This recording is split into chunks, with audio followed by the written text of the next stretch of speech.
History World Tour has become Michael Jackson's honeymoon. AJ has been on tour with him. We've had unprecedented access behind the scenes. We have Teen AJ coverage with Les Trent on the road with Michael. And Steve Gendel reports from Paris, which may be Michael's future home. But first, it doesn't seem so long ago that he was married to Lisa Marie. So what does she think of all this? Take a look at Michael Jackson on his wedding day down under in Australia. Before he said "I do," he paid a visit to a zoo. This cuddly koala has no more idea than anyone else of the big event to come. After the zoo came a concert in Sydney. Little could Michael's adoring fans have suspected that after this performance, Michael would moonwalk down the aisle once again and pledge everlasting love to nurse Debbie Rowe, who is carrying his child. Hard to believe it's been almost a year since Michael and Lisa Marie Presley's marriage fell apart. Now, brace yourselves for a real shock. In the past month, Lisa's been trying to go back to Michael. They've been on the phone constantly, and all of this is pretty much a slap in her face. Celebrity journalist Flo Anthony says Lisa Marie still feels burning love for Jackson and claims their breakup was not what it seemed. That split, as they kept saying, they said it was amicable, but it was more Michael saying later than Lisa. So why did the child of Graceland fail to fit in at Neverland? Lisa Marie just turned out not to be the person that Michael thought she was. She turned out to be very manipulative and wanting to take over his whole life. Will it be better for Michael the second time around? That's what the world is wondering, especially with Michael Jr. on the way. Let's hope that Debbie can give him what Lisa didn't.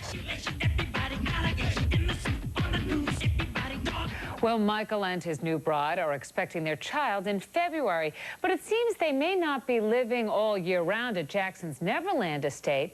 Steve Gendel is in Paris with that story. Steve? Nancy, bonjour, je suis ici à Paris. I'm here in Paris because this is the country where the king of pop wants to raise his little prince.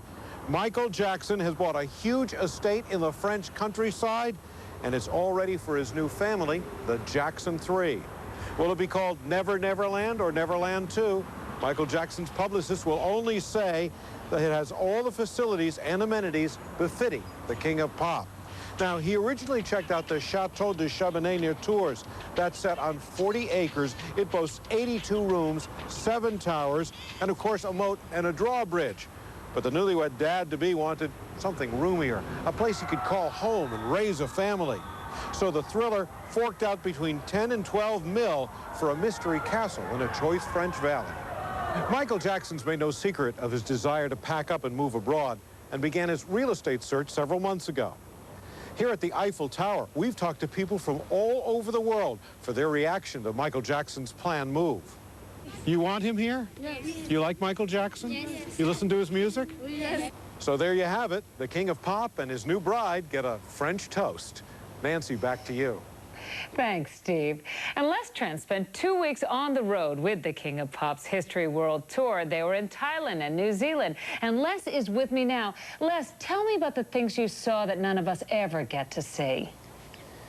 Well, we got an interesting perspective. Usually the media is set well back from Michael Jackson. There are bodyguards around him, thousands of fans blocking their view. But we're going to show you a view that only Michael Jackson sees. We're right beside him every step of the way for at least 2 weeks. And you're going to see as he walks through hotel lobbies or when he goes to visit children at hospitals, you're going to see all of that mayhem around him. You're going to see from his perspective what it's like. And you talked to him. I saw you asking him how he felt about the crowds, how he felt about the greeting. What did he tell you? Well, first of all, you really get a sense that he really is genuinely shy. And the question I asked him was whether or not he ever got used to all of those crowds around him. I mean, he's been a star since he was, what, 7, 8 years old. And I was just interested to find out his answer to that. So you'll be interested to see it as well.